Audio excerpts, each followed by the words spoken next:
La fuerza física nunca se ha utilizado para ganar una guerra. La fuerza de voluntad del enemigo o oponente debe colapsarse mentalmente para ser derrotado, ya que esto es crucial en una confrontación o batalla. No ganarás a menos que logres esto y no perderás si no te rindes. El pueblo ucraniano es muy consciente de esto y tiene la fuerza de voluntad para escapar de las entrañas del infierno. Sin embargo, es extremadamente desafiante hacer la misma afirmación sobre los rusos. Los rusos son arrojados ciegamente al frente como carne de cañón, mientras los ucranianos luchan por una causa justa. Esta disparidad permitirá a Ucrania avanzar hacia la victoria. El frente de Bakhmut se abrió a las puertas del infierno, pero los ucranianos pudieron manejarlo como el resultado más obvio de su fuerza de voluntad.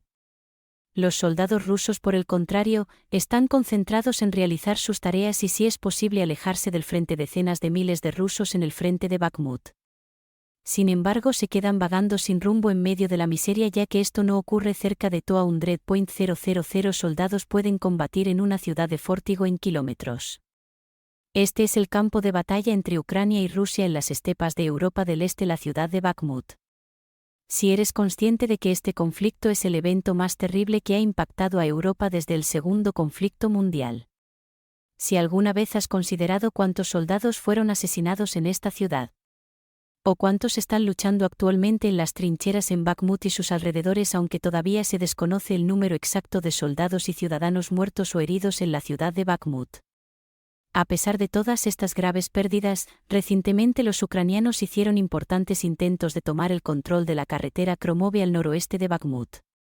Las Fuerzas Armadas de Ucrania comenzaron a tener el control de la carretera de Kromove en gran medida en este momento como resultado de los conflictos que ocurrieron unos días antes y como resultado del intenso bombardeo de las unidades de artillería ucranianas estacionadas cerca de la carretera. Sin embargo, la amenaza rusa aún existe en la zona.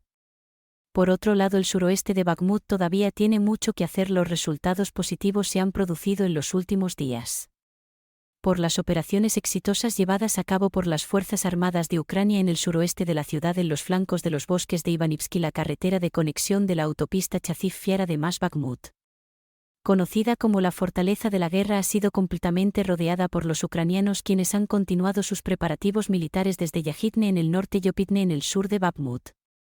Los rusos también han comenzado a realizar sus preparativos de retribución frente a esta crisis. Pero Ucrania parece estar a la cabeza debido a su ventajosa ubicación y ventaja numérica. Debemos profundizar en la línea del frente de Bakhmut.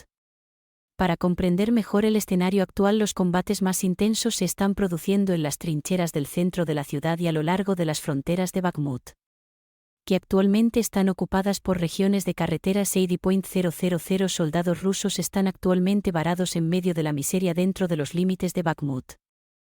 Son completamente encarcelados y utilizados como carne de cañón en las trincheras. El aspecto más fascinante de la tarea está ahora frente a nosotros, porque la logística militar de Bakhmut se puede entregar de la manera más sencilla desde las carreteras que recorren el noroeste y el suroeste de la ciudad, donde actualmente se libra un feroz combate de trincheras. Por lo tanto, el resultado de la guerra puede depender de cuántas fuerzas rusas estén actualmente atrapadas en el pantano de Bakhmut.